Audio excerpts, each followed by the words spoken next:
You are down with. Yo, Dave. What up? Drop the beat. We like it old school. Tuesday night. What you listening to? The brothers from the 818. 91331. Pacoima, California. What's up, Dave? What's up, Caleb? Real and relevant conversation. No script. We invite you into our conversation. What's going on, people? You are down with. The brothers from the 818. What's going on, people? Welcome back to Tuesday night. This is the first episode of season 2, Brothers from the 818. My name is Dave, as you know, and I'm kicking it with my man, Caleb. What's going on with you? Hey, man. Welcome to 2021, man. 2021. I am blessed. And I'm so happy to be here with you after a short break. And we're in a new year, and I'm ready to get this thing started, man. What's going on with you, Dave? Man, for sure. I am definitely ready to get this thing started. That break came and went really quick. Like anything else, you prepare, and then it's over and you're like, what was that, right? But it was good, man. I think the break did us some good, allowed us to hook up with some folks and do some things. We got a little surprise for tonight. And just make some things happen, man. So, the subject matter is kind of deep tonight. I want to jump right into it, but just holler at me. Give me a quick check-in. Tell me what's been going on with you for the last 2 weeks. I've been trapped with COVID restrictions. The family is well, I'm well, and I'm just happy to acknowledge all my blessings. There are a number of things that I could complain about, but I'm not going to do it, not in this setting, because I know that I'm blessed. I know that I woke up this morning. I know that I'm on this podcast tonight, and I know I have blood and air running through my body. So I have no complaints, man. And it's 2021, and pretty soon we're going to have a new president running America, and or leading us as Americans. Right. And I'm optimistic, man. There's joy in my words, in my voice, and I'm just so excited to be starting anew. How about you? And all the same. I don't even have the words to follow that. What I will say is there was a show back when we was running in the streets of the 818 called American Gladiators. Remember that? I do. Beefed up, buffed up cats and some ladies, then they would try to stop you from doing whatever. Anyway, they produced that show, I want to say in like 2009, 10, 11. And one of the gladiators, her name was Gina Carano, look her up. One of the contestants started talking trash to her, and she said, some people talk about it, some people be about it, and she got to get through me. And so, right. So I appreciate how you put that, man. Just talk about it. We ain't got to talk about it, just be about it. Because, as my mama used to say, I saw my breath on the mirror this morning, and it was going to be a good day, and I made it happen. And yes. I made it happen. So, yeah, man, I'm thankful for 2021. I ended 2020 with a chill, went and took the boys up to the snow. That was real nice. Got to kick with them. And, work came back around and we right back in it, man. So, that's what's up from a check-in perspective. But yeah, man, I really want to get right into it tonight. So I'm just going to, I was kind of confused. Do I want to, bring in our special guest? Do I want to talk about how we're going to do it? I think I want to bring him in because this brother can be quite loquacious at times, and so we're gonna let him introduce himself and so forth. He is a brother from the 818. 818. Mike. Mike, if you want to do your last name, you can, completely up to you. But Mike and I went to high school together, so we all the same age. I ain't gonna bust him out on his age, but y'all know how I am, so you know Oh, how he is. And oh. but yeah, Mike, what's going on, man? How you living? What's up, man? How you doing?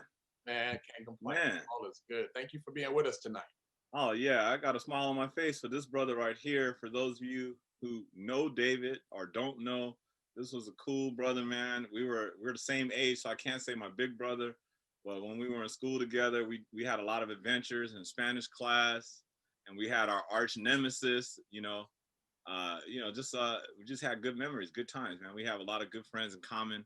And I just ran into this brother, man, because he left me and went up to Berkeley. You know, he could have stayed with me down in LA, but he was like, nah, I need to get out of LA. So, that's how we met at Van Nuys High School. That's it. So, like I said, he's a brother from the 818. And, you live pretty far from the 818, Caleb. What are you, about 60 miles from the 818? No, man, I'm about 35 miles from the 818, man. I'm still close. I could get there in a rush if I need to, man. If something going down, I could get there. No problem. LA traffic, that's like a 4-hour ride right there. COVID traffic, man. COVID traffic, no problems. I'm about 40 miles from the 818, so I'm not all that close. Brother Mike, where you at, man? I'm like 17,000 miles, I guess. I haven't checked it in a while. It's several thousand. I don't remember exactly, but I'm in Japan, man. I'm in Tokyo, Japan. So it'll take me a minute to get there. I got to go through quarantine and all that. So if you want to see me, give me a 2-week advance notice. I can get over there. Got you. Yeah. You're in Japan.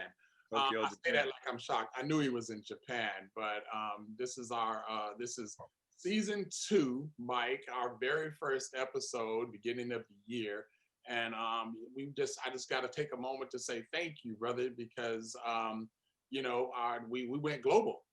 This is the first time we've dealt with a guest from out of the country, and I think this is an incredible way for us to kick off our season 2. So thanks for being with us, brother. No problem, man. I'm just looking at my notes here. Okay, all right. I'm just kidding. I'm letting people know to watch. A little bit about yourself, and then we can get into the question. Okay. I just want to make sure everybody's watching, man, because I wanted you guys to have some good membership. So let me start. So like I said, I knew David from high school, and I was born in Los Angeles. I was actually born in the 818. I went to school in the LA, though. I grew up in the near the Wilshire district. And so I went to elementary school there, and it was a highly gifted program. And I was very fortunate to get in. They didn't want to let me in. So the reason I started that far back, man, is because it kind of sets the tone for today. So that school was a multicultural magnet. That was the name. They had stopped the busing program because they didn't want to let Black kids and other kids go to these areas. So they changed it to a magnet program where I grew up in LA. And the magnet program was like, they just had a special focus, and each school had a different focus. So my school's focus was multiculturalism. So that kind of made me the way I am, In the meantime, I had come to Japan for 3 years the first time, so 20 years ago. My daughter was born there. Hopefully she's watching. I was trying to get her to watch. She was born there. I stayed there for 3 years, came back to America, went into real estate and working as a paralegal, set up my independent paralegal office. Then what we call in Japan, the Lehman shock hit 2008. So all my companies and customers, we lost a lot of money. I lost some money. So I was like, you know what? I need to come back to Japan. So I came back to Japan in 2012, and I've been here since. I changed my focus. I don't do as many concerts, and I don't teach English. And so, with the business background that I had from living for 10 years in Oakland and working there, I moved to doing that here. So now I do business consulting, and I teach business skills and business English. I've been doing that for about 9 years. I started a group with another young lady to promote African-American professionals in Japan, but it's really informal. It's not a formal group. There's only like 10 or 15 people in the group. We're on this platform called Line.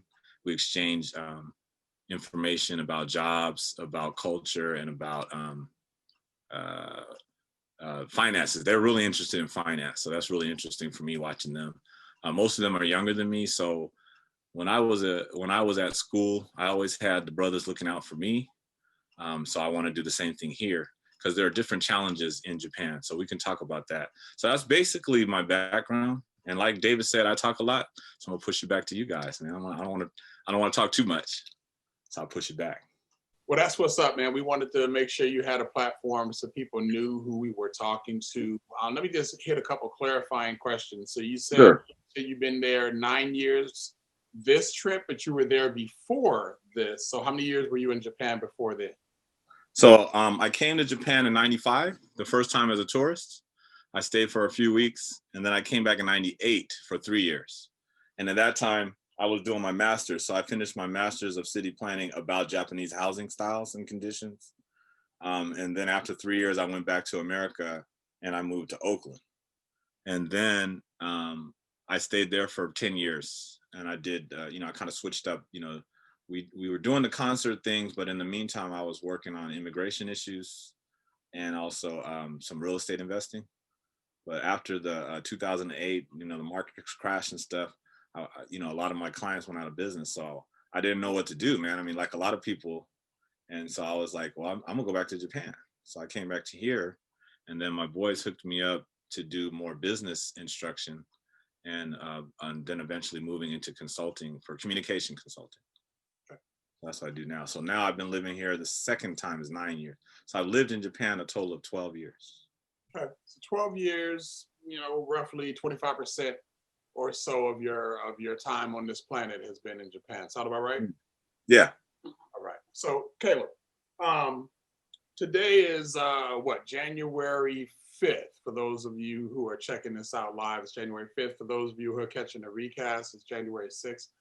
That means January 20th, so 14 days from now, we're going to be seeing the inauguration of a new president, right? Some people say it's the end of an era. Some people say it's the end of an era. We've had that discussion. We've talked ad nauseum about the political process and the election and what it means. As a man, as a citizen of the United States, as a Black man, I feel the ultimate amount of joy that Trump will no longer be in office. Me too. It doesn't give me, I'm not, ooh, we got Joe Biden. It's more, yay, we don't have Trump. And I'm willing to see what happens next. And I think that feeling, actually, I won't even speculate. Caleb, quickly, what do you think about that? And as simple as you can put it, what's your perspective on what happens on January 20th? Trump is gone, man. You said as simple as I could put it. Trump is gone. I mean, what's next? Right. So, and I think that's a shared feeling amongst people in this country, or at least the 78 million, 80 million who did not vote for Trump. They're like, we just want to get him out of office. And people are wishing for jail time when he supposedly had COVID. I still don't believe that. But when he supposedly had COVID, he was like, oh, he needs to die. I don't wish death on anybody, whatever. Mike, being that, I'm assuming you're still a United States citizen, right? You got your $600 like everybody in the mail. Checks in the mail. All right, checks in the mail. But you spent 25% of your life in a foreign country. And the last 9 years, so you spent the entire Trump presidency in a foreign country.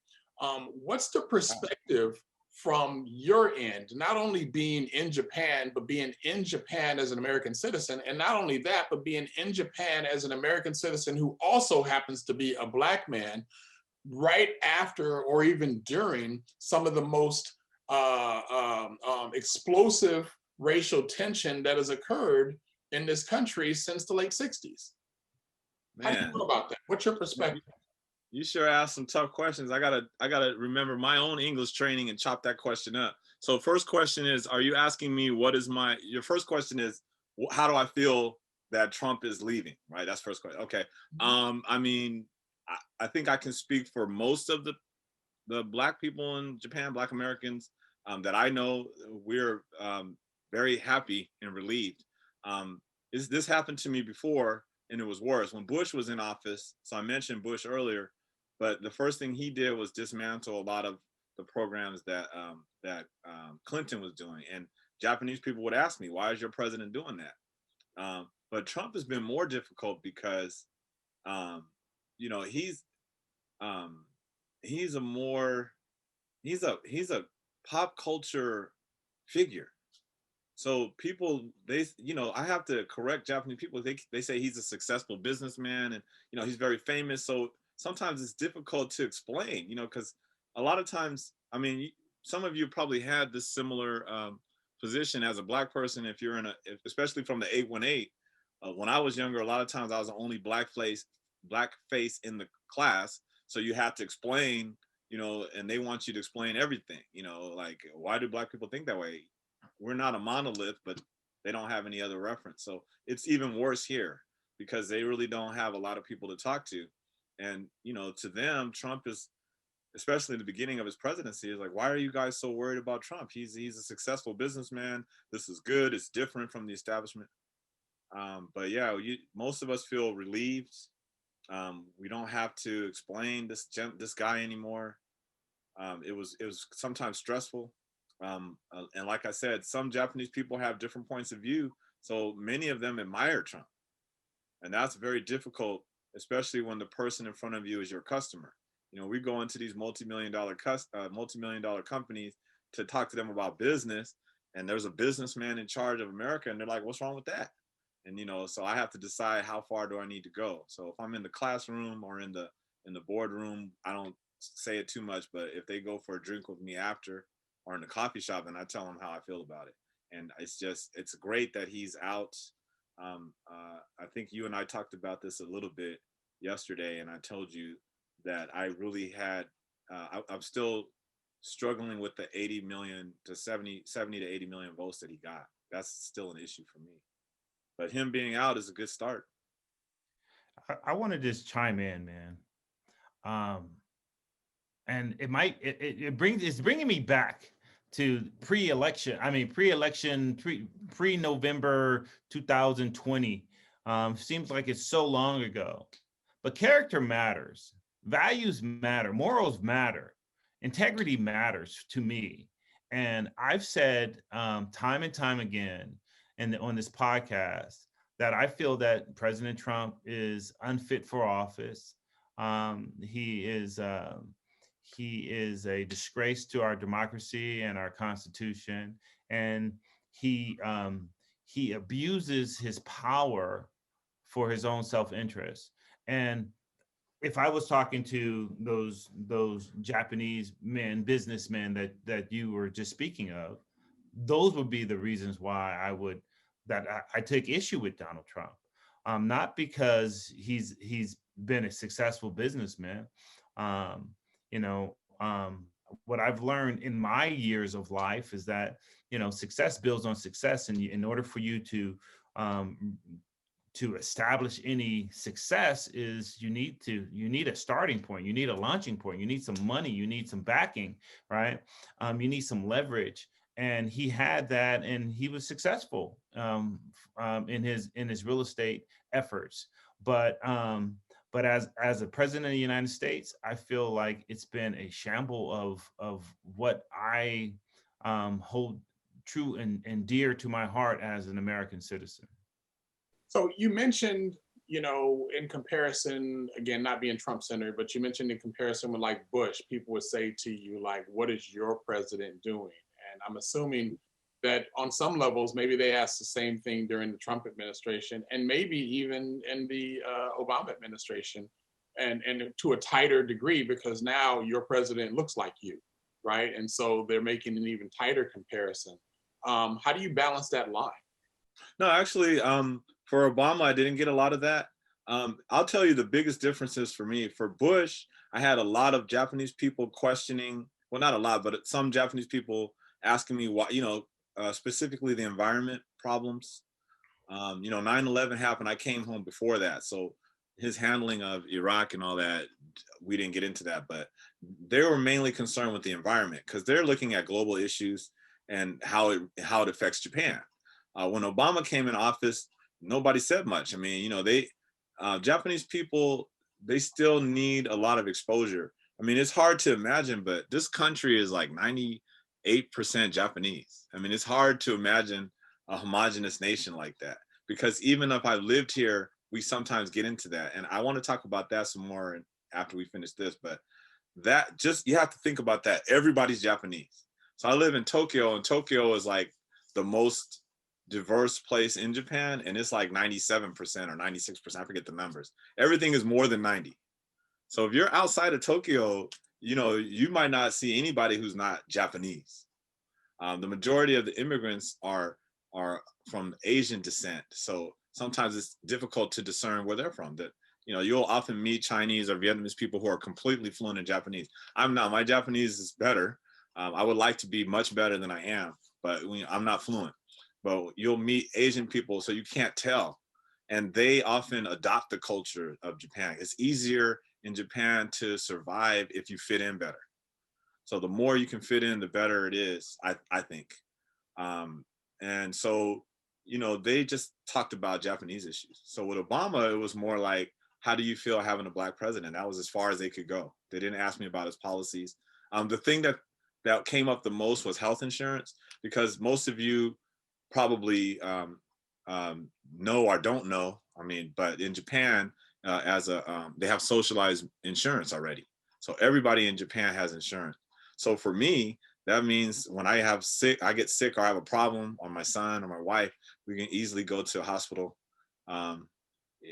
It's a lot cheaper. I don't have to avoid going to the hospital if I didn't have money, like sometimes I saw people doing in Oakland.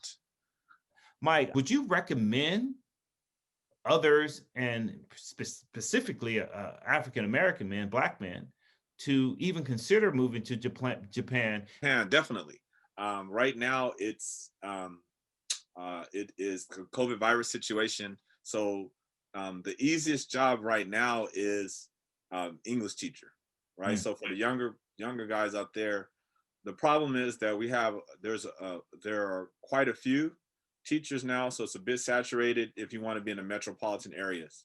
So you'll have to assume that you'll be outside. It's probably a good option for younger people.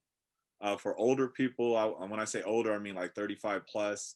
If you have some language background or some other skill, like engineers are in demand here. I talked to the few brothers that are, like I said, in my group, and they all have different skill sets. So a lot of people here teach English, and they do their other job on the side. But on that note, I met a brother a couple weeks ago. He has the first independent African-American anime. I can't think of his name right now, man. I just met him like 2 months ago, but I've been hearing about him and seeing him. He has an anime studio. So he's a Black guy. I mean, I don't know if he could have done that in the States. When you come out of the United States, you just have different opportunities, so that's, I say yes. Come here and look me up. So I can, look me up. What's the cost of living like in Los Angeles? It's impossible for you to buy a house, buy any land. To if you aren't making six figures, then your household better be making six figures in order for you to survive. How's the cost of living there? Well, I'm in Tokyo, so it's high, but it's, I came from San Francisco area and from the LA area, and right now those two areas are much higher than Tokyo. Okay. So good. Tokyo, it's hard, when you talk about living, there are a lot of different things, right? I mean, you have the first most important thing, of course, is your rent or your mortgage, but there are other costs. It really would help to at least have some understanding of the cultural background to come. So that's why I would say contact me if you're on this podcast and you're thinking about making a move in the future, or you're just finishing up college. Love that. Yeah. Mike is offering his services to our viewers, man. No services, free, just advice. Right. I don't charge for that. Services. I hear you, Mike. Yeah, and we want to. Well, you said advice, right? I'm going to go ahead and tell our viewers that you offer your services, and we the brothers from the 818 and all of our subscribed viewers, we appreciate it. Last question before I go back to Dave. So you mentioned the cultural component. How did you immerse yourself in that cultural component? Okay, so it started when I was in elementary school. So I told you I went to the multicultural magnet, and the teacher there, my favorite teacher, she loved Japan. So she used to just talk about Japan all the time. And I was like, man, I want to go to Japan someday, when I get older. She took us to Japanese gardens. We did all kinds of cultures, but one of them was Japan. So that's one reason. And then when I got older, I joined the international students program at UCLA. And so that really Hey, Mike, you already mentioned UCLA once on this program, man. I got it. All right, I got it. I didn't. I didn't. I mentioned it before we started. Yeah, no problem. Hey, big ups. Trojan football. All right. Anyway, you know how I feel about that football. It's all love, man. You're a guest, it's all brother. love, man. It's all love. So that got me interested in different cultures. And so when I came to Japan the first time, man, there's like Japan is a funny place for foreigners, because one thing most people will tell you is no matter how hard you try, it's really hard to assimilate into their culture. It's really hard. So you got to look at people like Naomi Osaka and what's the basketball player, Ryu Hachimura from Washington. I don't know if they still call it Washington. He over there, and the NBA ball player. Yeah. Those two, they are mixed, right? Then you had that guy, the runner. Now I can't think of the man's name. He ran on the relay team for the Olympics 4 years ago. I can't tell you his name either. Yeah, I can't think of his name right now. But because of those three individuals, plus the last 2 or 3 Miss Japans have been mixed race. 2 of them were black, and then the other girl, I want to say she's some type of Asian, something else, but looking, like a brown, like South Asian or something.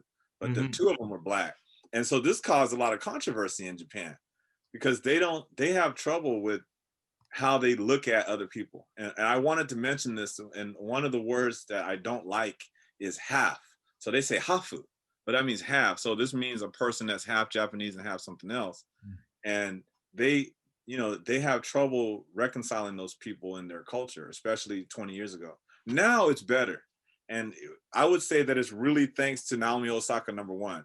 It's really hard, because I can't think of this other guy's name. He was the first, Sonny Brown. Sonny Brown is African, so he's not American. He's African and Japanese. And he ran on the relay team that got the silver, right? Because they got the silver.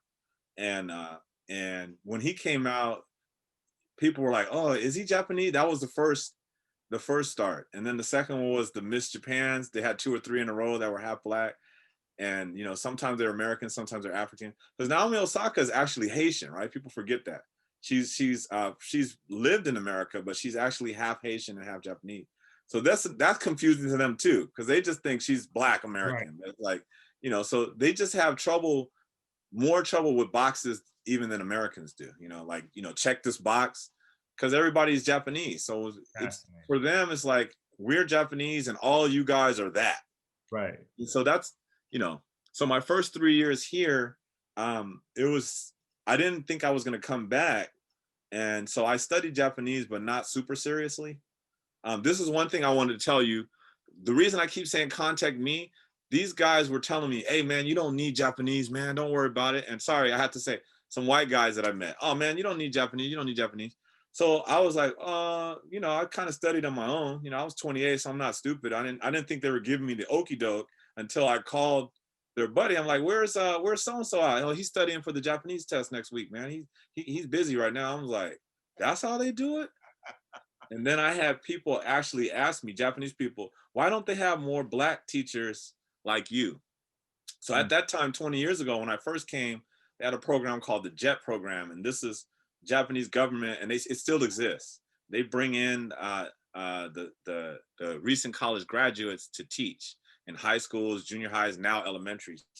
If you can get in that program, that's a good start. And that program, you know, the pay is not bad. I think it's like 40,000 a year or something like that, because they also subsidize your health insurance and some of your rent if you live in the cities.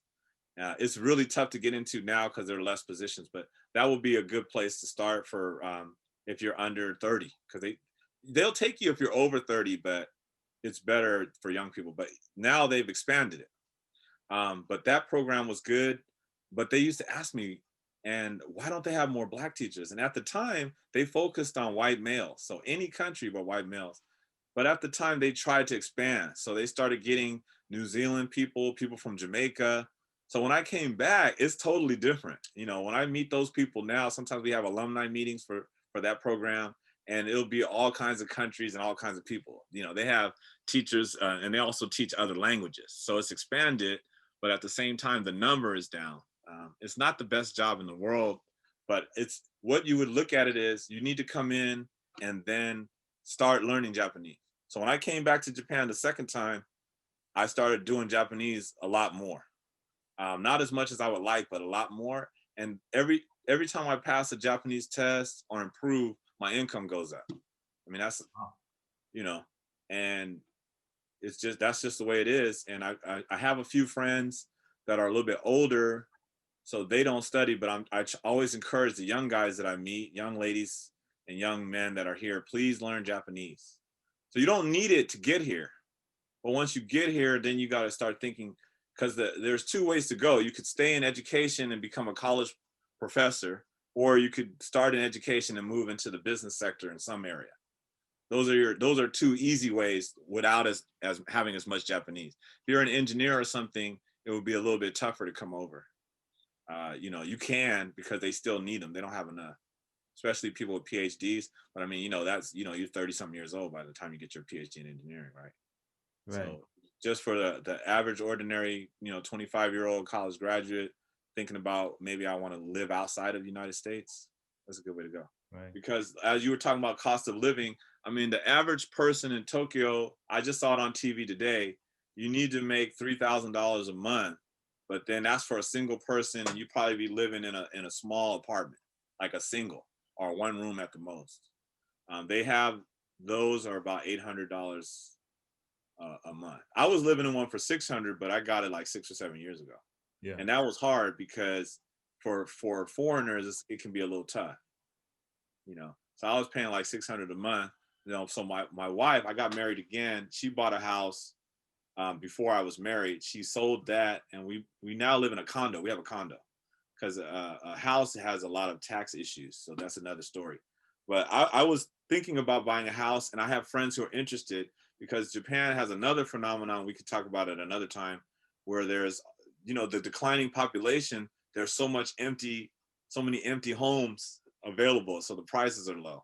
But in order to buy, you either have to have cash or you need a permanent resident status. So I'm currently working on my permanent resident status, and then I'll get back into real estate probably next year, because I just found out I had to wait another year. I appreciate that insight, man. I appreciate that. I really do. Dave, what's up, man? So I got two things. One is my own. Second is piggybacking off something that Caleb touched on. I have, you know, a cultural, you know, melting pot of friends here in the States. And, you know, I have a friend in Canada who is quick to tell me, or a friend from Canada who's quick to tell me that a Black man in Canada is a Canadian.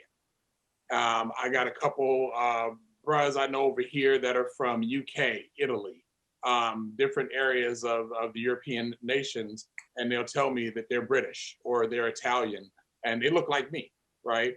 And they are quick to say, only in America are you trying to find a label for yourselves in a country that, you know, you should just own, but instead you still see yourself as a guest. So some of us are Black, some of us are African-American, some of us are Afro-American, and so forth. My assumption prior to this conversation is that, you know, maybe in Japan it's the same way, that if a Black man's over there and he's Japanese, then he's Japanese first. But listening to you, it doesn't sound like that's the case. Well, that's a tough question, man. I mean, first, you touched on a lot of issues. So first, I want to say that I cheated. I watched your cultural diversity program, so I already know where you two stand, and I'm somewhere in the middle. So let me speak for myself first, and then I'll talk about a couple of guys that I know of. So as for me, I've always identified myself as African American. So the reason I say African is we're a diaspora. You know, we come out of Africa. We have, well, okay. So for example, I'm sometimes jealous of my Jamaican brothers and sisters, or Peruvian, or some other from those countries, because they identify as their country first. And part of it is because they feel integrated in their country, whether the statistics show it or not. You know, so that's not important. It's just, this is my country, and I really like that. So that's why I say American. I know a lot of brothers who just say I'm straight up African. You know, America has historically rejected a lot of things that we've done, but not everything. So I say African American. But I did mention my mother's from Panama, and so I say I have Latin roots. I used to say I was straight up Latino, and they made a new term. Well, not a new term, but there's a term called Afro-Latino, and I think that fits for me as well. So when I mentioned that word hafu earlier, I don't like that word. I like the word double. So for example, my kids are, they're Cambodian American and African American with some Latin roots, but they, you know, they identify differently, you know, because they are all of those things. You're not half black, you're black and American. So that's why I say African American. Black is good too. I don't really, you know, I don't get into label. I'm Mike, you know what I mean? So here in Japan, because, you know, when you're in Japan and you're the only foreigner in the room, you really get a different perspective. Because people come up to me and ask me, and they say things like, why do people in China do, wait, what? Why do people in Korea, you know, why do Canadians, why do Australians, how the hell do I know? You know what I mean? I'm from California. I don't even know what people in Indiana really do. Now, I was blessed because when I worked with this group, we traveled all over the United States and did business and stayed in some states for weeks at a time. So I have experience in a lot of different states, but even still, I was just a visitor. So I don't, you know, I find it hard for me to talk too much about anybody that's not from California. You know, I've lived all over California, so I think I can speak on that a little bit. At least when I was there, we used to do this. But as far as me representing anybody else, that's difficult. But as the only foreigner, you're the only touch point that they have, right? There was one guy from UCLA. His name was J.R. Henderson, and he played basketball at UCLA. And I think he played in the NBA for a minute, but he came to Japan and he wanted to be Japanese. So he changed his name. He became a Japanese citizen, played basketball for the Japanese national team. So he's the only black guy I know that changed to be Japanese from American. As far as the people here, like I said, Naomi Osaka, she identifies as both, but I think Hachimura and Sonny Brown, they're Japanese. Those guys grew up all the way in Japan. They went to high school in Japan. I think Sonny Brown went to college and university in Japan. So I'm Japanese. That's what they say. They know that they're black. So whether they're African or what, because I think those two brothers are from African countries. I think Benin and another, I want to say another African country for Hachimura. But they're not from like Nigeria or Ghana. They're from smaller countries. But their parents, I mean. But they just say I'm Japanese first. So it just depends on the person, man. I believe in you should be able to identify whatever you think you are. That's what I think. No, I agree. I agree 100%. I think there's one view of how you identify, right? That's one perspective. The other is how do others identify you? Yes. And where there's conflict is where there's confusion. You know, if I'm a black man and somebody else sees me as a black man, then we're in agreement and we just keep moving. But even amongst our own people in the United States, there are wars being fought over what we should be labeled. And then that war crosses generations as well, because there's still black people who identify as colored. There's still black people who identify as Negro. There's still black people who identify as X, Y, and Z, and have an appreciation of a moniker based upon the time frame they were raised in. So it's always, curious conversation. The other, and if you said you were stalking the brothers from the 818 a little bit, we have what we call the digital underground moment. And you're an old hip hop head, so you remember the song "Do What You Like." Do what you like. About 3.5 minutes in, it says you've now reached the 3.5 minute mark of this song. Radio stations can begin your fade here. So we begin our fade. one of the things that you said, and we'll try to wrap this up brief, and Caleb piggybacked on it, that Caleb said, hey, I'm really considering if United States is for me, right? And he laughed, but that's a real conversation he and I have had. And he and I are both doing well here in this country, and we're making enough to survive, and not only survive, but thrive, and to provide for our families and enjoy some of the spoils and so forth and so on. But if everything dried up, I have to look global. What happens next? And so if that's the case, I've also heard you say in our conversation, Mike, that, depending upon how this election turned out, you may have considered, you said seeking permanent residence. I don't know if that's the same thing as considering actual Japanese naturalization, if that's even a thing. But what does that look like for a person, like you said, for J.R. Henderson to say, okay, I'm done with America. I just want to be all Japanese.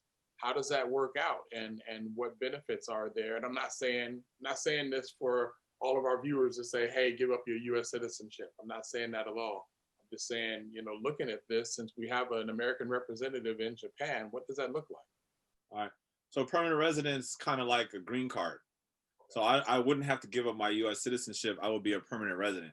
So I can't vote. I still have to pay taxes, but I can't vote. J.R. Henderson was special because he was an NBA caliber player. He was able to get citizenship immediately. There are different ways to get it, but basically it takes 10 years to be a permanent resident. Citizenship for him, I think he only had 1 year because he was, in America, we call it a alien of special ability or something like that. As I told you, I used to do immigration. So something like that, a person with special ability. So if you're a PhD or you got a Nobel Peace Prize, or, you're a basketball player, or you're a writer, maybe you won a Pulitzer, you could easily change probably any country, because most countries have that kind of rule.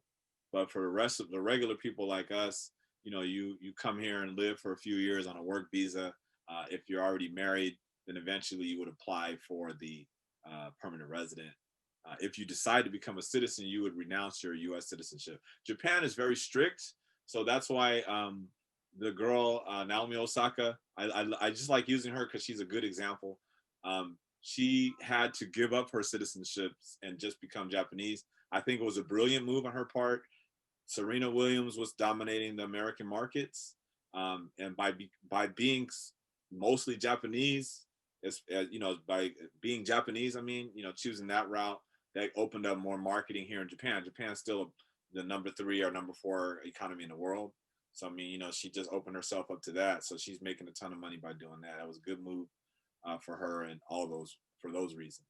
But yeah, I'm not going to give up my American citizenship now. I was thinking about it, and the $600 that we're supposed to get, that's not changing my mind. That is not changing my mind, but it didn't hurt. That's the hook, man. They hook you with $600, man. I can't. $600. What you gonna do with your $600 too? Dude, give it to my wife, bro. It's already spent. It's already gone. Already spent, man. I gotta get out to the wife. But yeah, man. So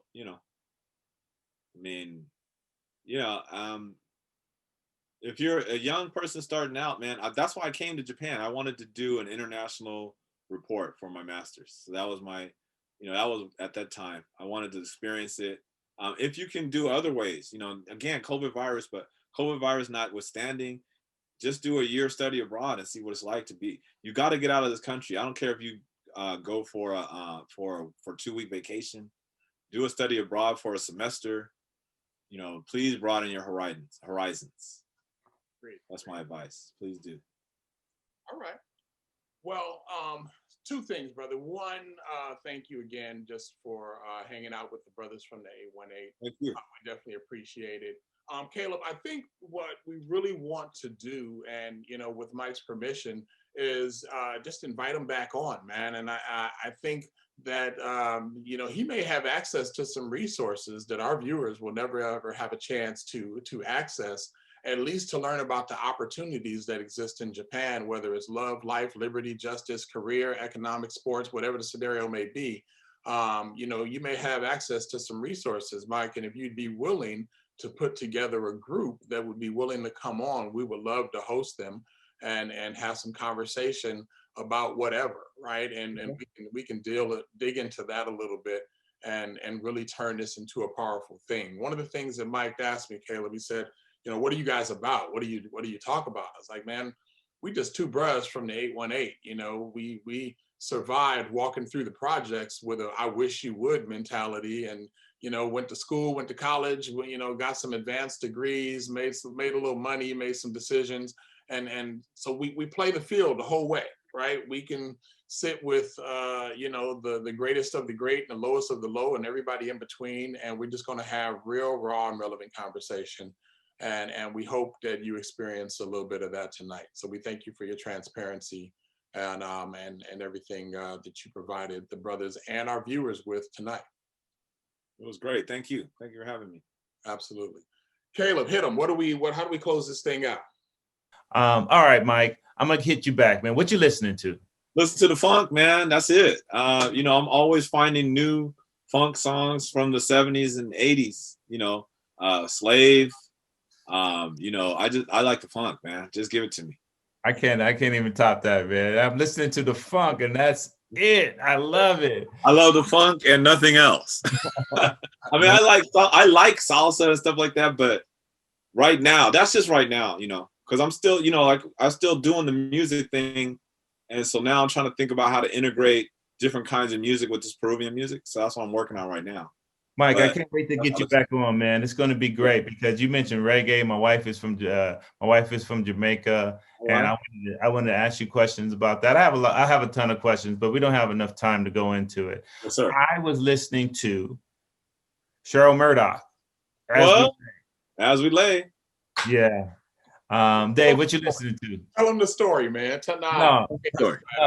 Dave, what you listening to? Oh man. You know what? I have been stuck on Too Short and E40 for the last week after they did their verses. So, you know, it made me dig into the crates. And, you know, I told you, Caleb, I got, you know, 10s bumping like gorillas in the trunk. So, you know, I've just been driving around Central Orange County, you know, bumping Too Short and E40. These are the tales. Yeah. You know, last night I listened to Dancing with My Father, and I never really liked that song because it was kind of sappy, I thought, because I never listened to the words. That is a beautiful song, man. It is. I didn't know because I love Luther, but just that, you know, that was kind of when he was in his poppy phase. Yeah. But last night I heard that, man. That just took me to another place.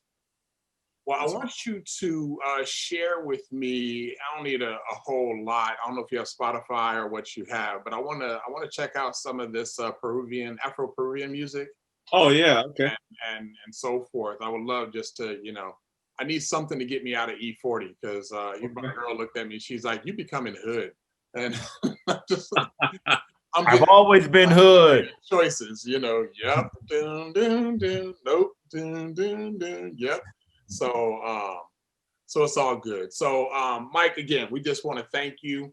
Yes. Hey, y'all been hanging out with the brothers from the 818, season 2, episode 1, and we done went global, baby. Yeah, all the way from the 818 to 18,000 miles away, give or take, in Japan. So we want to thank our special guest, Big Mike, all the way from the 818. You said you was born in the 213. When we were all born, Burbank. The 818 didn't exist. But Burbank is part of the 818 now. So we don't talk about them other numbers. You are officially inducted as a brother from the 818, man. We just appreciate you having us here. Hey, y'all been watching us live tonight on YouTube and Facebook. Want to see get some feedback, how that went. Tomorrow we'll be on YouTube, you know that. We're on audio streaming channels, iHeartRadio, Amazon, Audible is a new one, Spotify, Apple Music, Apple Podcasts, Google Music. If it's streaming, we're there. Just type in Brothers from the 818. You can catch us on Instagram, Twitter, Facebook. We're all over. We are really taking 2021 as our year to launch. I'm going to go ahead and say it because I know he's going to watch this episode at some point. I'm going to call it now. Obama, we coming for you. I want to see you on my screen by December 31st, 2021. So I'm going to call it. I'm going to make it so. We just got big things to say. We got big things to do. And it starts right now with people like you, Mike. So we thank you, man. We thank you from the bottom of our heart for joining us. Yes. And we hope to be able to do it again with you. Thank you, man. All right.